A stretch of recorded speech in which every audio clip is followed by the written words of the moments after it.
Sejam bem-vindos a mais uma sessão do ciclo de palestras Matemática às terças. Eu ainda não descobri a fórmula da popularidade, mas um dia vamos descobrir.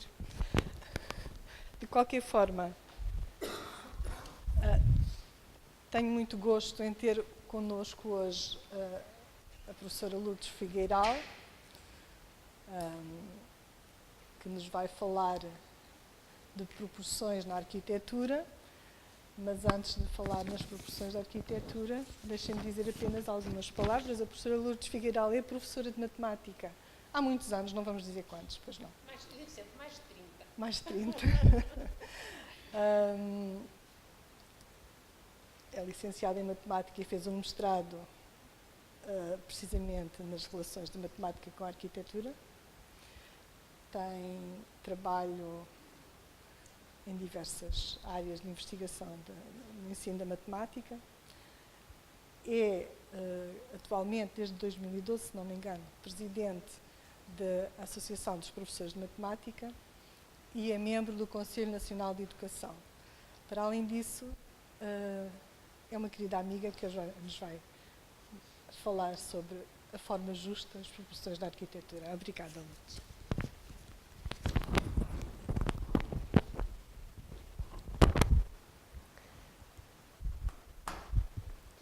Não cai. Eu queria agradecer, não posso muito bem agradecer à organização porque eu pertenço à organização, portanto isto é um bocado tautológico, mas agradecer em especial à Isabel, que me lançou este desafio e é um gosto estar aqui. Eu confesso que tinha pensado noutro tema, que também gosto muito, mas pensei que o professor Henrique Leitão podia fazê-lo no próximo mês, que tem a ver com um interesse comum, que eu não sei se ele tem trabalhado nele, se não, mas que eu gostava muito que ele avançasse, que é a oferta, aquela oferta do Kepler, ou a estrela... pois é, o floco de neve. Pois, eu quando trabalhei esse texto não tinha ainda a tradução em português, de maneira que tive que utilizar a tradução inglesa, porque o latim também não era exatamente... De maneira que cheguei a pensar a falar sobre isso, mas depois, como tínhamos agendado a sua vinda no próximo mês, disse, não, isso pode ser que... Mas não, fica para a próxima. Ou eu, ou o professor, ou outra pessoa falará sobre essa pérola do Kepler, que é realmente uma delícia. De maneira que vou falar nas proporções na arquitetura. Verdadeiramente, esta conversa que eu vou ter convosco, do ponto de vista da matemática, é muito simples. Vamos falar em proporções simples. Aquilo que eu descobri quando fiz, isto enfim, é parte da minha tese. Já agora, eu fiz a tese porque eu sou professora, agora estou destacada na APM, mas eu sou professora do quadro da Escola Artística Soares dos Reis, que é equivalente a António Arroio, no Porto. E os alunos têm que fazer no 12º ano, os alunos que escolhem matemática, têm que fazer um trabalho entre a matemática e a arte. De maneira que eu, para saber alguma coisa, pus-me a estudar, e houve uma altura em que eu já tinha tanta coisa que resolvi fazer a tese na matemática para professores, lá na Faculdade de Ciências do Porto, mas resolvi investigar esta parte na relação com a arquitetura. Quer do ponto de vista das proporções, que é uma parte que vos trago hoje, quer do ponto de vista das formas, que é uma parte da qual eu não vou falar hoje. Esta perspectiva que eu trabalhei é uma perspectiva sobretudo platónica, pitagórica, mas platónica, e é uma perspectiva também em que a própria Sofia se coloca. É uma visão platónica da beleza, do equilíbrio, e este excerto deste poema da Sofia, que eu escolhi para, enfim, como leitmotiv desta conversa, tem a ver exatamente com isso, com esta perfeição do universo e em que medida é que as proporções e a matemática e as relações numéricas, segundo os platónicos, criam ou traduzem esta perfeição do universo. E falando em platónicos, aqui temos talvez um dos maiores, Santo Agostinho, e ao fim e ao cabo é isto que ele diz: quando a razão percorre o céu e a terra, descobre que nada lhe agrada fora da beleza. E na beleza as figuras, nas figuras as dimensões, nas dimensões os números. E num outro tratado, no Tratado da Música, podemos amar outra coisa senão a beleza, mas é a harmonia que agrada na beleza. Ora, nós já vimos, a harmonia é o resultado da igualdade nas proporções. Esta proporção igual não se acha apenas nas belezas que são do domínio do ouvido ou que resultam do movimento dos corpos, mas ela existe ainda nessas formas visíveis, às quais damos mais comumente o nome da beleza. Então é destas proporções que eu vou falar, identificando, o meu percurso foi, essencialmente, escolher tratados escritos de arquitetura e não mitos sobre algumas proporções na arquitetura, nomeadamente o número de ouro. Portanto, eu apenas trabalhei tratados escritos de arquitetura. E foi com base nesses tratados que eu identifiquei as proporções e as razões mais utilizadas na arquitetura clássica, sobretudo. Bom, então, o que eu vou falar? Vou falar em 2 grandes temas, se tiver tempo. A Isabel, depois, quando faltar 10 minutos, avisa-me, que é para eu saber quantos diapositivos é que vou ter que cortar antes do fim.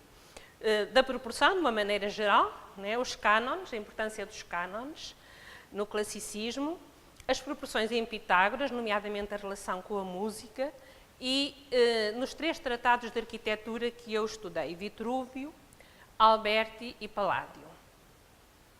E depois, se tiver tempo, também alguma coisa sobre a divina proporção, e neste caso falar um bocadinho, fazer referência à média e extrema razão, aos números metálicos e aos números mórficos, que esta foi a parte matemática que eu, quando fiz a tese, desenvolvi mais e para mim foram uma certa surpresa.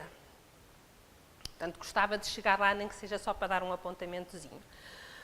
Bom, na Antiguidade temos os cânones de Policleto e Vitrúvio, a importância de definir modelos ou cânones que ilustram o belo foi uma das grandes preocupações e talvez para nós, para a nossa cultura, um dos mais antigos e talvez mesmo incorporados no nosso imaginário e na nossa visão do belo, vem-nos do escultor grego do século V a.C., Policleto, que foi o autor, não esta é uma cópia, mas da equivalente escultura, Doryphorus, o Homem do Dardo, e que se nos impôs como um verdadeiro cânone de beleza.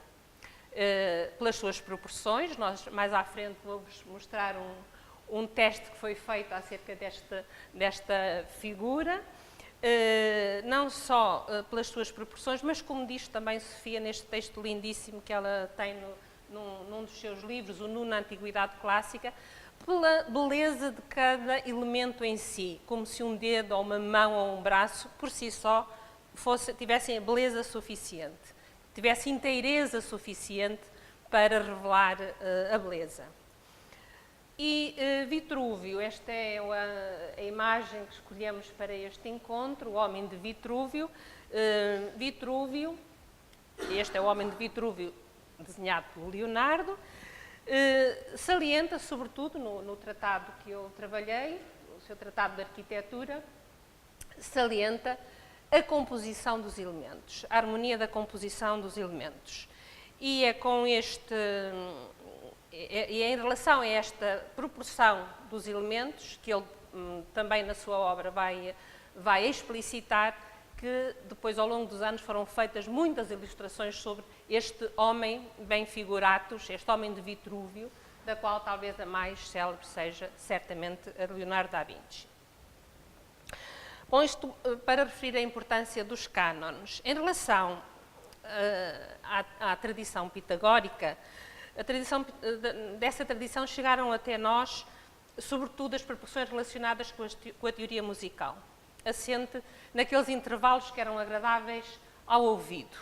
Esses intervalos eram o uníssono, era a oitava, a quarta e a quinta. Como é que se chega a esta relação? Provavelmente todos sabem, num monocorde, portanto, num instrumento, uma corda só. Se a fizermos vibrar, ela tem um determinado som.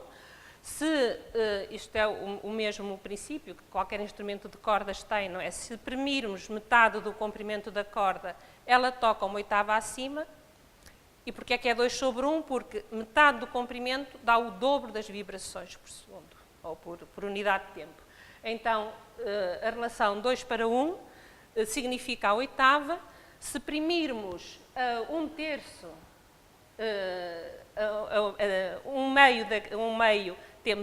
um terço temos a quinta, e a um quarto temos, a um terço temos a quarta. Se não for assim, houve aqui qualquer coisa que me baralhou, mas não interessa. Pronto. Portanto, aquelas relações entre o número de vibrações e a unidade dá aquelas razões que são muito importantes, que são a base da teoria musical pitagórica e que vamos encontrar nos principais tratados de arquitetura do classicismo, clássico e do Renascimento. O 4 terços, o 3 meios e a oitava, e o 2 para 1. Esta é um desenho, uma ilustração da Divina Proporção, feita pela ilustração do Leonardo da Vinci. Também, segundo a tradição pitagórica, há um outro tipo de relações numéricas de proporções que tinham especial importância. Era a proporção aritmética, a proporção geométrica e a proporção harmónica. Eu estou só a referir isto assim de uma forma solta, porque elas vão nos aparecer nos tratados de arquitetura para nós percebermos esta relação. Portanto, a proporção aritmética, se nós tivermos, está relacionada com a média aritmética, se nós tivermos 3 quantidades A, B, C, a do meio, digamos, pode escrever-se como a média aritmética das outras duas. A proporção geométrica é aquela que nos dá o meio proporcional, né? 3 quantidades estão relacionadas daquela forma, e a harmónica tem aquela expressão um bocado mais complicada, que é o inverso da semissoma dos inversos das outras duas. Parece estranha, mas é uma proporção utilizada muitas vezes e que aparece muitas vezes em muitas situações da vida corrente.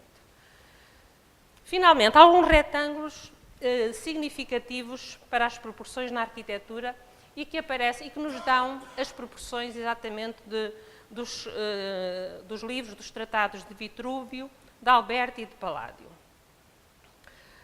Só para recordar, o retângulo raiz, todos eles obtêm-se por construção a partir do quadrado, o raiz de 2 é pela diagonal do quadrado, o retângulo de prata é o quadrado mais o raiz de 2, é 1 mais raiz de 2, o duplo quadrado, e o retângulo de ouro. A construção está ali também recordada. Então vamos falar um bocadinho nos tratados destes 3 arquitetos. Vitrúvio é do século I a.C. E, pelo menos que tenha chegado até nós, é o primeiro tratado de arquitetura escrito que nós temos. É constituído por 10 livros, basicamente são 10 grandes capítulos, e é de veras interessante porque ele descreve o arquiteto praticamente como um homem, aquilo que viria a ser o homem do Renascimento. Portanto, era uma pessoa que tinha que saber tudo, de literatura, de poesia, de música, e era esse homem que era capaz depois de fazer arquitetura. Nos livros de Vitrúvio não aparece um sistema de proporções. Aparecem exemplos de proporções para construções particulares. Por exemplo, para o fórum italiano, a sua largura estava definida de modo que tenha 2 partes das 3 em que foi dividido o comprimento. Portanto, eu vou salientando aqui as proporções que aparecem. 3 meios.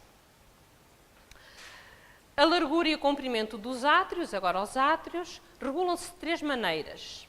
A primeira consiste em dividir o comprimento em 5 partes e dar 3 à largura, 5 terços. Portanto, tudo isto era uma forma de construir os espaços relacionando comprimento com largura. Portanto, 5 terços. A segunda é dividi-la em 3 partes e atribuir 2 a esta, a largura, 3 meios. A terceira é dividir o comprimento, descrever um quadrado com os lados, ele descreve o processo todo e, claro, fazendo corresponder o comprimento dessa linha ao do átrio, aquela raiz de 2 escreviam, não é? Mas é de facto a construção de uma razão, de uma proporção de raiz de 2. Para os peristilos e dependências anexas, temos ali várias relações. Um terço mais a largura mais um terço, o dobro da largura e o comprimento mais a largura, a metade do comprimento mais a largura. Portanto, como veem, ele não apresenta um cânon, um exemplo de proporções, vai dando, de acordo com cada construção, as proporções que ela acha mais indicadas. É de Vitrúvio, eu penso que não copiei aqui, mas é de Vitrúvio, como vos disse, a descrição que deve ter a parte do corpo, as diferentes partes do corpo humano com a globalidade do corpo, e diz que na arquitetura também essas proporções devem obedecer à mesma harmonia. Eu gosto muito de comparar estas diferentes ilustrações do Homem de Vitrúvio. Reparem que Leonardo fez aquele desenho do Homem de Vitrúvio por volta de 1490. Reparem nas datas dos outros. O Frade Giocondo, 1511, o Cornélio Agripa, 1651, o Andrea Palladio, 1567, Cesário e Cesariano, 1521, todos posteriores ao Leonardo da Vinci. Mas todos os outros têm uma representação, um desenho muito mais grotesco que o do Leonardo, talvez à exceção do Palladio, mas mesmo assim, todos muito mais grotescos que o do Leonardo. Realmente evidencia bem a genialidade de Leonardo da Vinci. Este último desenho do Cesário e Cesariano é o que Almada Negreiros utilizou para desenhar, para a tapeçaria, o número que está no Tribunal de Contas. Não é? O Pedro aqui sabe mais do que eu em relação ao Almada, muito mais. E é um prazer ouvi-lo falar sobre isso. Pronto, o Homem de Vitrúvio é muito, muito famoso, obviamente, muito famoso. Eu gosto imenso daquela iluminura de 1160, sobretudo por ilustrar uma obra de uma mulher, Hildegard van Bingen, né? Uma das... até chegarmos ao Homem de Vitrúvio. Enfim, há uma gama imensa de representações do Homem de Vitrúvio que mostram bem o impacto que tem esse texto do século I a.C. sobre as proporções. Bom, damos agora um salto de 500 anos, vamos para o Quattrocento italiano, para o nosso amigo Alberti. Alberti talvez seja o primeiro grande homem do Renascimento, também sabia um pouco de tudo, e a sua obra arquitetónica, ao contrário de Vitrúvio, da qual só conhecemos a obra escrita, de Alberti temos obra escrita e temos obra construída. O seu trabalho arquitetónico centrou-se em Florença, portanto no início do Renascimento, e escreveu um tratado de arquitetura também constituído por 10 livros, tal como o Vitrúvio, embora não haja assim grandes semelhanças mais com o Tratado de Vitrúvio. Alberti tem um sistema muito interessante, apresenta um sistema muito bem definido das proporções e arquitetura e divide-as para 3 espécies de construções, para áreas pequenas, para áreas medianas e para grandes áreas. Para as áreas pequenas, quais são as proporções que se devem usar? O quadrado mais a sua metade e o quadrado mais um terço. Portanto, em termos de razões envolvidas, temos 1:1, o uníssono musical, temos o 3/2 e temos o 4/3, a quinta e a quarta. Para áreas medianas, o duplo quadrado, o quadrado mais a sua metade, mais a metade do quadrado e meio, isto é o texto dele, não é? Eu fiz alguns exercícios pronto, mas será 9/4, ou seja, é 3/2 ao quadrado, e o quadrado mais um terço do quadrado, mais um terço do quadrado e um terço, 16/9, que será 4/3 ao quadrado. Portanto, as mesmas razões, reparem, das áreas pequenas, mas agora uma duplicada e as outras elevadas ao quadrado. Para as áreas grandes, temos o triplo quadrado, o duplo quadrado mais 2/3 e o quadrado quádruplo. Portanto, é 3 sobre 1, 4 sobre 1 e 2 vezes 4/3, 8/3. Portanto, este era o sistema de proporções de Alberti, já agora uma das suas obras, Santa Maria Novella, em Firenze, Itália, uma obra de 1470, temos obra construída. 100 anos depois, já no fim, no Cinquecento, já no fim do Renascimento, e noutra região na Península Itálica, agora na região Veneto, né, ali onde à qual pertence Veneza, temos Paládio. Paládio tem muito, provavelmente é-nos muito mais familiar por causa do neoclassicismo a que ele deu origem e que nós no século XIX temos Portugal, pelo menos o Porto, cheio de construções desse tipo, pelo menos o Porto. Né? Bom, mas Paládio também estabeleceu um sistema, eu não sei se chamei a atenção para isso, mas reparem que em Alberti estas proporções são todas aquelas proporções da música pitagórica. Né? Pronto, Paládio também apresenta um sistema de proporções, mas é diferente. Tem só 7 razões, ou 6 mais uma, digamos.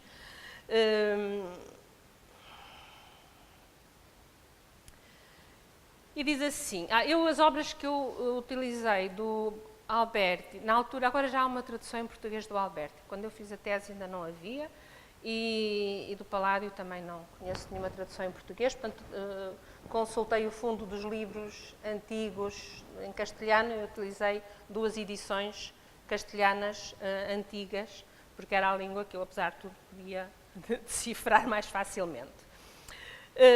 Então, ele apresenta 7 proporções. A mais bela proporção para as peças, para aquilo que se quer construir, e que melhor resultados tem, são de 7 espécies, a saber, a redonda, ainda que raras vezes, quadradas, quadrilongas pela diagonal, portanto, eu tenho aqui a tradução, estava a traduzir diretamente, quadrangulares pela diagonal de um quadrado da sua largura, de um quadrado e 1/3, de um quadrado e meio, de um quadrado e 2/3 e de 2 quadrados. Isto em termos esquemáticos é isto, é redonda e as proporções estão ali também identificadas. A quadrada, quadrangulares pela diagonal de um quadrado da sua largura, o retângulo da raiz 2, um quadrado e 1/3, 4/3, um quadrado e meio, 3 meios, um quadrado e 2/3, 5/3 e 2 quadrados, 2 para 1. Reparem que, à exceção da redonda, à qual ele também dá uma importância particular, as outras são as musicais, portanto, as mesmas que aparecem em Alberti, o quadrado, o 4/3 e o 3 meios e o duplo quadrado, e as outras duas, a raiz 2 e o 5/3, são 2 proporções que aparecem na obra de Vitrúvio. Também já tínhamos visto. O que é interessante aqui em Paládio é que, ao introduzir a altura, ao introduzir uma terceira medida, a altura, juntamente com o comprimento e a largura de um aposento, Paládio apresenta 3 casos em que os comprimentos estão em proporção aritmética, geométrica e harmónica. Portanto, estão ali, vou passar à frente porque isto também se torna muito pesado, mas aparecem os 3 casos, as 3 proporções, incluindo a altura, uma em proporção aritmética, a outra em proporção geométrica e a outra em proporção harmónica. Algumas obras de Paládio, Paládio tinha muito este ar clássico, não é? O quadrado e o círculo eram muito importantes na sua arquitetura. Bom, agora vou falar-vos um bocadinho da Divina Proporção. A Divina Proporção, que se chama assim desde o Renascimento, desde Luca Pacioli, antes não se chamava assim, antes era a divisão de um segmento em média e extrema razão, e aparece-nos nos elementos, em 2 locais, no livro 2 e no livro 6, com as respectivas proposições sobre a divisão de um segmento em média e extrema razão. Platão, é interessante aqui também um aspecto histórico-cultural. Platão, no Timeu, tem esta descrição sobre as proporções.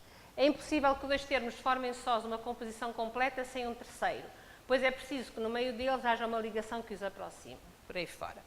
Ora, de todas as proporções, todas as ligações, eu tenho aqui o texto outra vez copiado, a mais harmoniosa é a que dá a si mesma e aos termos que ela une a mais completa das uniões.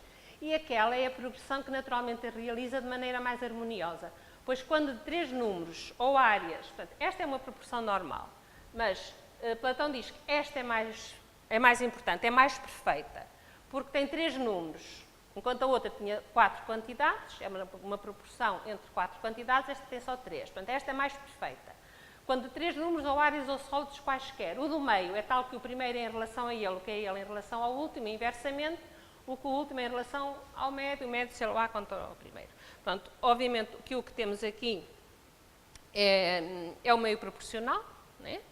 Mas o que é interessante disto é que mais tarde, Boécio, que é um filósofo do século V depois de Cristo, Boécio apresenta um aperfeiçoamento a esta proporção de Platão. Ele diz, não, há outra ainda mais perfeita, que é aquela que a gente consegue construir só com 2 grandezas. Não é? Portanto, estão a ver a sequência.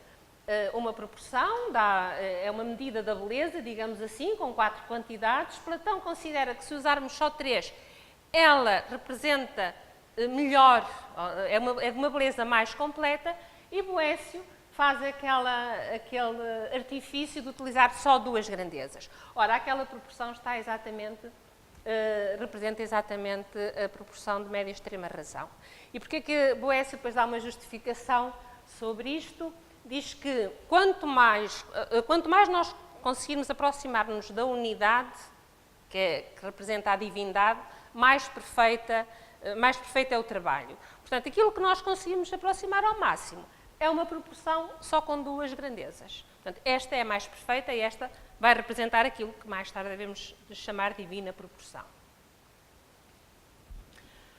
Bom, então quem chama divina proporção é esta proporção, foi Luca Pacioli, no seu livro Divina Proporzione, 1509, que o torna famosíssimo, sobretudo pelas ilustrações de Leonardo da Vinci. E tem havido, sobretudo a partir do século XIX, muita construção à volta do número de ouro e da divina proporção. Todos nós conhecemos aqueles filmes e animações que mostram que o número de ouro está no Parténon, está em todo lado. Quer dizer, não há nenhuma evidência disso, nenhuma. Eu li o Vitrúvio de fio a pavio para ver se havia alguma referência a qualquer coisa que se aproximasse da divina proporção. Nada, zero, não há. Portanto, é uma construção um bocadinho cultural, e já vão perceber mais à frente porquê, mas Luca Pacioli ainda faz uma coisa mais interessante. Ele apresenta 10 razões para que esta proporção, que o Boécio já tinha valorizado de alguma forma, 10 razões para que ela seja divina. Para que ela seja divina. É interessante, podem ler lá no texto, eu não vou aqui apresentá-las. São todas razões absolutamente, que do ponto de vista prático não são nada, mas do ponto de vista filosófico são interessantes, embora bastante religiosas. Não é? O que é que temos aqui? Alguns mitos. Aquele senhor, o Fechner, nos finais do século XIX, quis-nos convencer que há uma percepção natural para reconhecermos o retângulo de ouro como o mais perfeito dos retângulos. Então, apresentou uma data de retângulos, e ali há alguns naquela proporção que ele diz que é 5:8, a divina proporção, estará, claro, ele ali está a utilizar os termos de ordem inversa àquela que nós habitualmente usamos. Estará o retângulo de ouro, que numa entrevista a muitas pessoas, foi aquele que identificaram como o retângulo mais perfeito. Portanto, ele daí concluiu que, de facto, nós temos uma predisposição para reconhecer o retângulo de ouro como o retângulo mais perfeito. Bom, há um arquiteto espanhol, ele não nasceu em Córdoba, mas foi sobretudo em Córdoba que ele viveu e desenvolveu o seu trabalho, que tentou fazer um inquérito parecido para chegar às mesmas conclusões. Portanto, ele queria chegar, ele era professor na Faculdade de Arquitetura de Córdoba e queria, de facto, com os seus alunos, simular ou fazer um novo questionário para chegar às mesmas conclusões. Só que ele chegou a conclusões um bocado diferentes, ou seja, aquilo que era a prova do século XIX do retângulo de ouro, do retângulo com aquela proporção aproximada ao retângulo de ouro, ser aquela que melhor definia o retângulo perfeito, em Córdoba essa proporção estava ali um bocadinho desviada, mas era muito acentuada também. E ele chama a esta razão, já agora só para perceberem o texto seguinte do Rafael de Lahoz, introduzo-vos aqui também um outro conceito, que é dos retângulos associados a um polígono regular. Portanto, temos um polígono regular inscrito numa circunferência e considera-se o retângulo associado a esse polígono aquele cujos lados são o raio da circunferência circunscrita e o lado do polígono. Portanto, se nós tivermos um triângulo equilátero, o retângulo associado é o retângulo cujas proporções são raiz de 3. Se tivermos o retângulo associado ao quadrado, é o raiz de 2, por aí fora. Associado ao pentágono, é aquele retângulo assim meio estranho. Associado ao hexágono, temos o quadrado. Associado ao octógono, temos também aquela razão um pouco estranha. E associada ao decágono regular, temos o número de ouro. Aquela é a razão de ouro que nós conhecemos também algebricamente. Então, o que é que o Rafael de Lahoz diz? Recordando que a proporção área é existente entre o lado e o raio do decágono, como eu vos mostrei anteriormente, que a quadrada é a mesma relação referida ao hexágono e que a raiz de 2 utilizada também na arquitetura é a resultante do quadrado, conclui-se que a série de polígonos regulares de 10, 6 e 4 lados, a origem das proporções conhecidas, ficaria completa com a inclusão de 8 lados, da proporção associada ao octógono. Ora, a proporção nascida de uma específica sensibilidade estética ficou reconfortantemente instalada na mística dos números, concretamente no 8, e para ser mais exatos, na matriz do octógono regular. O que é que Rafael de Lahoz diz? Diz que este retângulo associado ao octógono, né, que era aquele que faltava naquela sequência, tem uma proporção, que aproximadamente é aquela, 1,3, a que ele chamou proporção cordovesa, e corresponde às proporções daquele retângulo que os cordoveses escolheram como o retângulo mais perfeito. E porque ele depois tem uma explicação grande para isso, ele chama-lhe proporção humana, né? A divina proporção é o retângulo associado àquela ele chama-lhe a proporção humana, chama-lhe a proporção cordovesa, mas diz que é uma proporção humana e justifica inclusivamente o uso nas tragédias gregas, nas representações gregas, o uso daqueles soquinhos, né? Que era para pôr as pessoas a uma altura aproximada à divina, quando somos um bocadinho mais rasteiros. Porquê é que ele acha que os cordoveses estão especialmente sensíveis a este retângulo? Exatamente pela quantidade de arquitetura muçulmana, árabe, que há em Córdoba, em que o octógono é um dos elementos primordiais. Né? Se olharmos para a mesquita de Córdoba, todas aquelas abóbadas são octogonais e ele identifica na própria mesquita de Córdoba, nos diferentes pátios que foram sendo acrescentados, identifica as proporções, identifica retângulos com a proporção cordovesa, com o mesmo rigor com que se identificam outros com o número de ouro, mas enfim. Mas, mais do que isso, ele faz arquitetura utilizando essa proporção cordovesa, fez vários edifícios em Córdoba com essa arquitetura. Pronto. Regressando agora ao número de ouro. O número de ouro pode, de facto, não representar muita da arquitetura que a gente imagina que representa, mas é um número, de facto, do ponto de vista quer algébrico, quer geométrico, muito interessante. Eu vou avançar isto agora um bocadinho mais, são coisas que depois, provavelmente, os professores do ensino superior para os seus alunos não têm tanto interesse, mas os professores do ensino secundário podem trabalhar muitas destas coisas associando propriedades geométricas e propriedades algébricas dos números.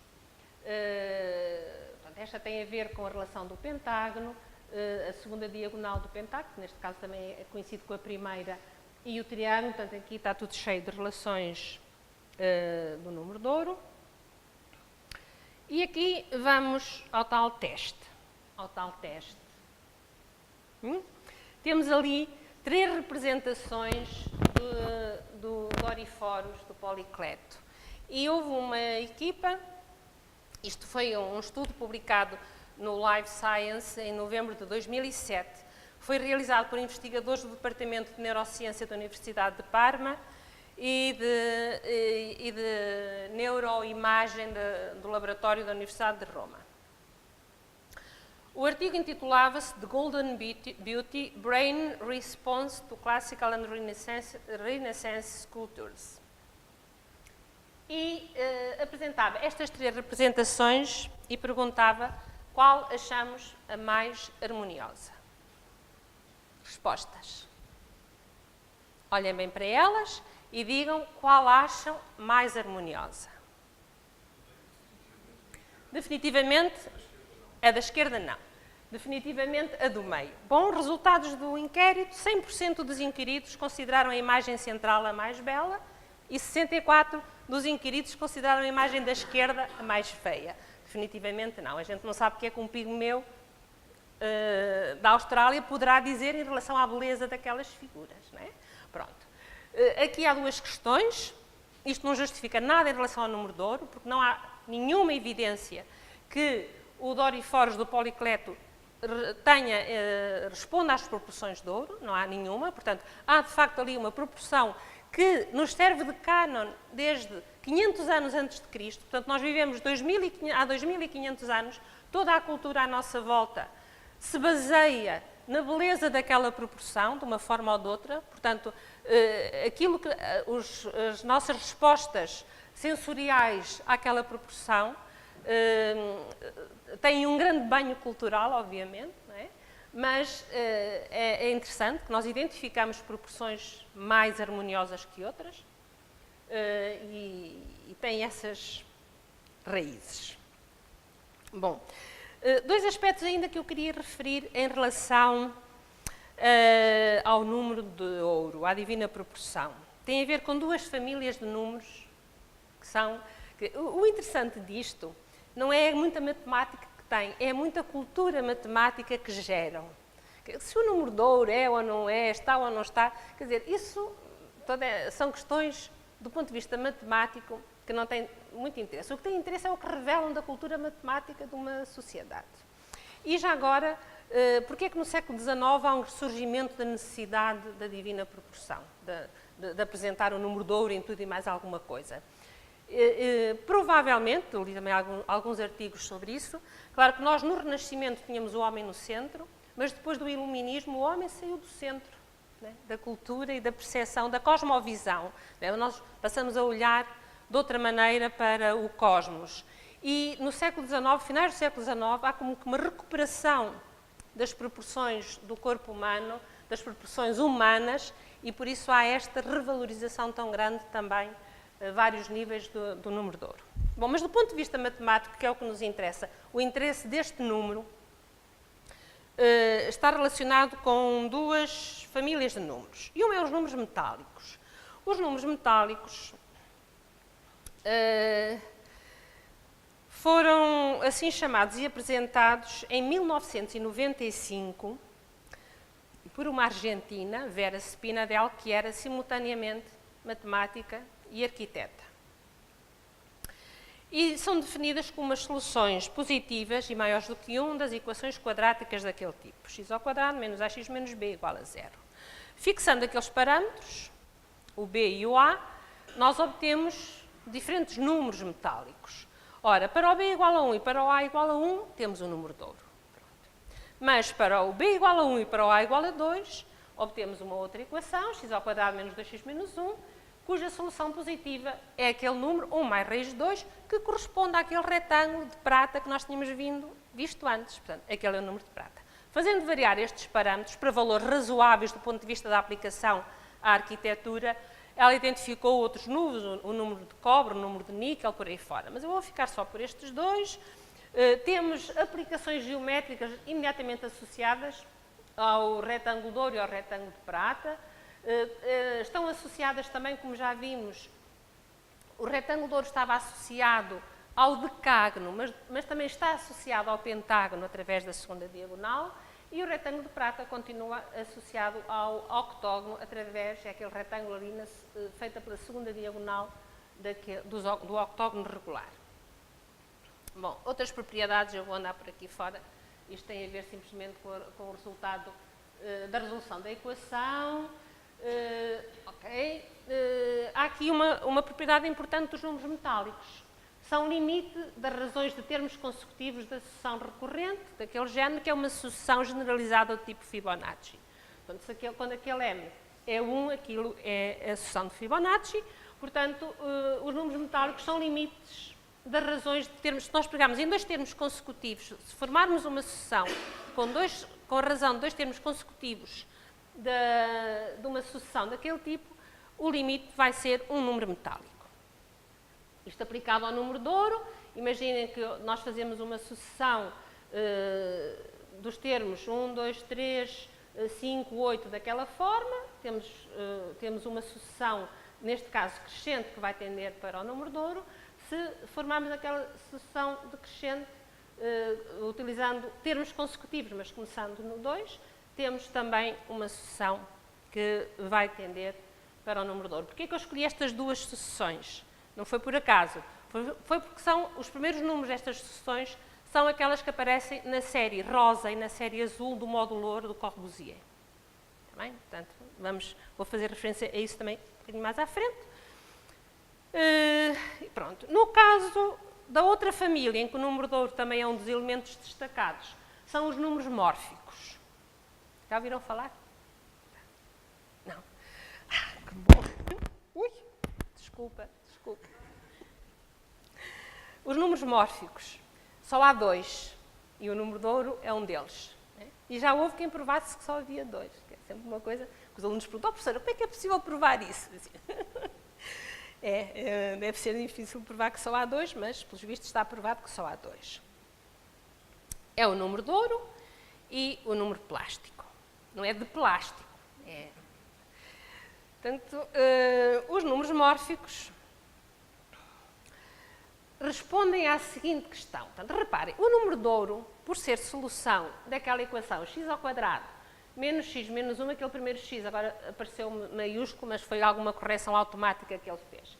Portanto, estou agora a ver. X ao quadrado menos x menos 1 igual a 0 implica duas propriedades muito interessantes para o número de ouro, que é que o quadrado do número de ouro é somar 1, portanto, deixa lá calcular quadrados fosse tão simples como somar 1, e o inverso do número de ouro é subtrair-lhe 1. Portanto, estas duas propriedades são muito poderosas, só se aplicam ao número de ouro, mas levantaram a seguinte questão.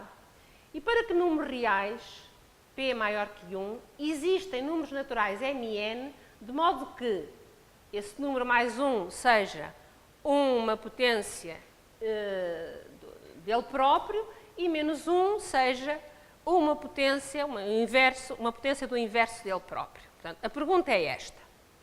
E para m igual a 2 e n igual a 1 obtemos o número de ouro, e um outro arquiteto, monge beneditino, Hans van der Laan, descobriu outro, para m igual a 3 e para n igual a 4. Um número que, subtraído a unidade, é igual a P elevado a ele próprio elevado a menos 4, e somando-lhe 1 é igual a P elevado ao cubo. Está ali a solução, está ali a equação, está a solução da equação, aproximadamente 1,3. Que é P mais 1 igual a P3, é fácil, é só mudar naquela equação os termos, o menos psi e o menos 1 para o segundo membro, e temos aquela igualdade. A outra não é tão imediata, mas obtém-se a partir da fatorização da equação x à quinta menos x à quarta menos 1, que é possível fatorizar por x ao cubo menos x menos 1 e por x ao quadrado menos x mais 1. Ao termos uma equação daquelas, também a equação da outra, portanto, também é possível escrever aquela primeira relação, p menos 1 igual a p elevado a menos 4. Tá? Pronto. Coisas assim rápidas. Em 1998, na Universidade de Delft, então, houve 3, penso eu, que matemáticos demonstraram, num artigo intitulado Números Mórficos, que só existem dois números mórficos, o número de ouro e o número plástico de Van der Laan. Depois este número também foi estudado, também se descobriu uma sucessão cuja sucessão gerada pela razão de termos consecutivos vai ter como limite este número. É a sucessão de Padovan. Não tenho aqui agora mais nada, mas pronto. Bom, então rapidamente vou só... Ai, que bom, é mesmo, vou acabar à hora. Que é o Le Corbusier. Portanto, o Corbusier viveu obcecado é o termo, por encontrar um modelo, está ali, não é? O meu sonho é montar nos terrenos de construção que um dia irão surgir por todo o país uma grelha de proporções desenhada na parede ou feita em ferro que servirá de regra para o projeto todo, uma norma que ofereça uma série infindável de combinações e proporções diferentes. O pedreiro, o carpinteiro, o marceneiro irão consultá-la sempre que tiverem de escolher as medidas para o seu trabalho e todas as coisas que fizerem, por mais diferentes e variadas que sejam, estarão unidas em harmonia. Ele fez isto em algumas das suas... Portanto, primeiro escreveu os livros, o Modulor, sobretudo o Modulor 1, né, em que ele explica como é que chegou a esta grelha de proporções. Devo-vos dizer, eu também também tenho alguns limites, não é? Mas eu li em francês, em espanhol, em português, para tentar perceber como é que ele chega a esta série. Estas séries são duas. Ele mais ou menos chega quase como tentativa e erro, digo-vos aquilo, ver alguma relação progressiva na sua percepção destas proporções é um bocado difícil, mas de facto ele dedicou anos à procura destes cânones, destas grelhas. Há muitas, aqui estão elas, há duas séries, a azul, a vermelha. Isto teve aqui algumas implicações e de facto a azul e a vermelha, como eu vos mostrei antes, são subsucessões da sucessão dos termos, das razões dos termos consecutivos da sucessão de Fibonacci que tendem para o número de ouro. Aliás, no Modulor, Le Corbusier explicitamente refere o número de ouro. Portanto, é diferente a gente imaginar ou ver explícito escrito. Portanto, aqui está um exemplo de unité d'habitation em Marselha. Reparem que aqui na fachada de entrada estão a ver ali as diferentes figuras do Modulor. Eu não posso afastar-me daqui, senão aparecem ali. Portanto, isto é uma concretização do sonho dele. O sonho dele não foi assim depois muito desenvolvido, porque isto, do ponto de vista arquitetónico, convenhamos que é uma monotonia, não é verdade? Do ponto de vista conceptual e matemático, portanto, era o sonho dele, ele concretizou, mostrou que era possível, mas do ponto de vista arquitetónico é uma monotonia. Pronto. Bom, então, agora só para concluir, algumas questões assim soltas. Então, mas afinal, o número de ouro está ou não está naquelas razões? Eu gostava que vocês olhassem para a comparação destas razões. Né? Ora, o número de ouro é aproximadamente 1,6. O 5 terços é aproximadamente 1,6. O 5 terços era uma das proporções queridas de Vitrúvio e que Paládio depois retoma. Portanto, quer dizer, 5 terços parece uma razão bem mais plausível de ser trabalhada na Grécia Antiga do que o número de ouro. O 3 meios é 1,5, até nem anda muito longe, a raiz de 2 é 1,4. Nós estamos a falar, quer dizer, para nós aquilo são tudo razões muito diferentes. 1,618 é muito diferente de 1,666. Mas quando se mede lá nas alturas do Parteno, não é assim grande diferença. O número plástico é 1,3 aproximadamente, o número cordovês é 1,3 e o 4 terços 1,3. Não há razões como as clássicas. O resto acho que é tudo um bocadinho elaboração. Mas isso Pronto, é um bocadinho a minha percepção. Por isso é que eu acho que é muito importante nós olharmos para os documentos escritos. O resto são divagações. Sim, mas são divagações e nós, do ponto de vista matemático, a arquitetura também deve certamente muito a Le Corbusier, sobretudo como um grande teórico. Mas a matemática deve-lhe esta paixão pela matemática, olhar para a matemática como um magistral edifício imaginado pelo homem para compreender o universo. Este era outro platónico, ele não se confessa, mas era de certeza, não é? Pronto, tem aqui este trechozinho que também é do Modulor, e é bem interessante e bem... faz-nos bem aos matemáticos, assim, uma coisa tão bonita como esta, a porta dos milagres, franqueada uma delas já não é o homem quem atua, mas o universo que toca num qualquer ponto e dentro dele desenrolam-se os prodigiosos tapetes das combinações sem limites, está no país dos números, tudo isto é assim, música para os nossos ouvidos. Bom, século XX, só um apontamentozinho mesmo para terminar. Nós, no século XX, afastamos-nos disto tudo. E estas proporções clássicas são boas para serem ultrapassadas, para a gente as conhecer e para serem ultrapassadas. Mas com intencionalidade, que é isso que os arquitetos fazem, não fazem por acaso. É evidente que no século XX o desenvolvimento das técnicas e dos materiais de construção permitiu também liberdades que outrora não eram possíveis. Não é? Basta pensarmos no betão, no cimento armado, no betão, e que isso não era possível. As curvas, todo o tipo de curvas que antes era tão difícil de fazer, tão difícil, uma coisinha redonda, uma cúpula, era tão difícil de fazer, agora quase que podemos fazê-lo sem problemas. Como exemplo só, dou-vos aqui, e isto está escrito, portanto não é invenção minha, como é que um arquiteto intencionalmente quebra as regras da proporção clássica. A porta da Igreja do Marco de Canaveses. O texto que está escrito não é dele, mas é do Nuno Higino, que lhe encomendou a Igreja, na altura em que era pároco do Marco de Canaveses, e que depois escreveu, digamos, a memória descritiva que o próprio Cisa Vieira lhe foi dizendo. Portanto, há determinados elementos que relacionados ajudam a dar uma sensação de verticalidade que eu queria. Portanto, se repararem, a razão entre a altura e a largura daquela porta é 3,33. As razões anteriores que nós vimos eram 1,3, 1,4, 1,5, 3,33. Esta não é, portanto, uma porta comum. É uma passagem para um lugar onde Deus habita, um espaço de tolerância. Olhem que bonito agora. Quem transpõe esta porta deve saber qual é a estatura da tolerância. Não demasiado larga, mas suficientemente alta. É?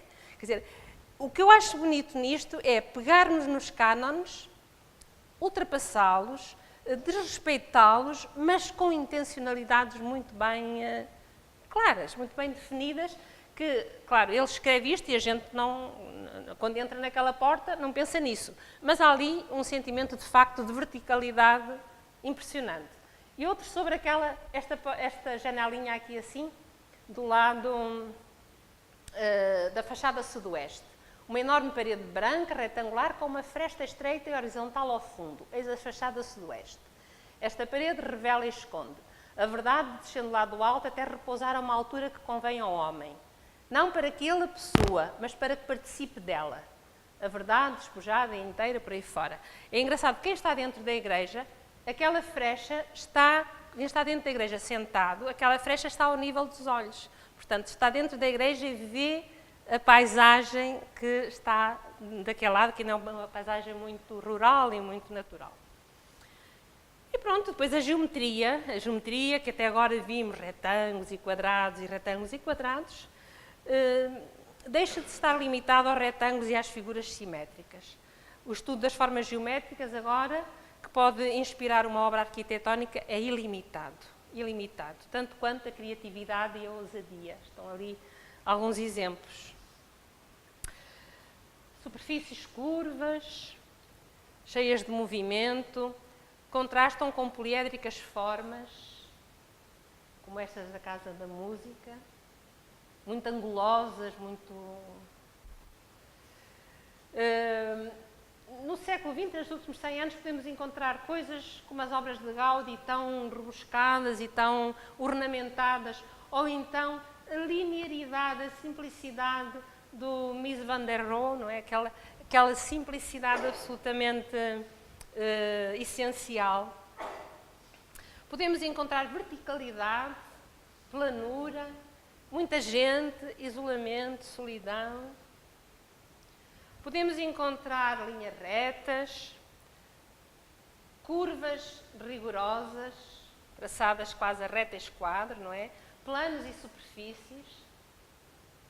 Estas são todas de Niemeyer. Acho que sim, são. As torres inclinadas, torres torcidas, torres... superfícies empenadas. Mas vou concluir com duas obras que para mim são paradigmáticas desta relação, de se integrarem como palavra em verso. São de Frank Lloyd Wright, né? A Casa da Cascata, a forma como se integra na paisagem, sem a ferir, valorizando-a, e a do Cisa Vieira, a Casa de Chá, na praia lá da Boa Nova. É uma das suas primeiras obras. Eu acho que ainda é uma obra do seu tempo de final de curso. Né? Lindíssima. E pronto. E retomo o texto original da Sofia e acrescento-lhe. Eu aqui falei pouco no Frank Lloyd Wright, mas na parte em que eu trabalhei as formas, eu utilizei muito Frank Lloyd Wright. Nas plantas, sobretudo nas plantas hexagonais, nas plantas octogonais, primeiro octogonais, depois as hexagonais, na geometria fractal, utilizei muito. E fiquei a admirar muito esta pessoa, este arquiteto, teve uma vida longa, e ele fala do trabalho da arquitetura, uma arquitetura mais humana. E, portanto, tentarei explicar o que é que isso significa para mim como arquiteto. E isto é de um texto muito bonito, um texto que é o testamento dele. E termina dizendo: não existe elemento de imortalidade mais precioso do que uma humanidade tão humana. O céu pode ser o símbolo dessa luz, das luzes, apenas na medida em que o céu se converte num porto de abrigo. E era esta arquitetura humana, a dimensão humana, que ele defendeu e que ele praticou de uma forma belíssima. E pronto, e numa casa de ensino, para nós que somos professores, todos, de um ou outro nível, eu não posso também deixar de prestar aqui a minha homenagem a três professores, que eu tive a sorte de conhecer bastante e de tratar bastante. Só um deles foi meu professor formalmente, que foi o professor José Morgado. Com o Paulo vivemos toda a aventura do lançamento da APM, e com o professor Miguel de Guzmán foi quem me lançou em colaborações internacionais no profundo sentimento da responsabilidade social da matemática, dos investigadores matemáticos e dos professores de matemática.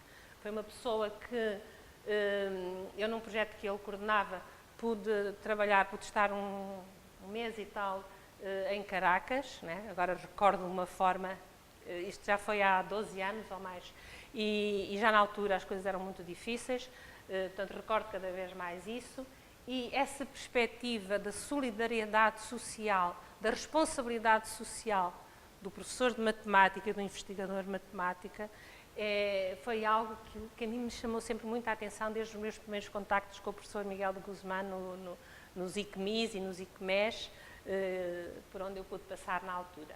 Portanto, estou à vossa disposição, se quiserem fazer algum comentário, alguma pergunta, e pronto, foi aquilo que espero que não tenha sido muito básico, muito maçador.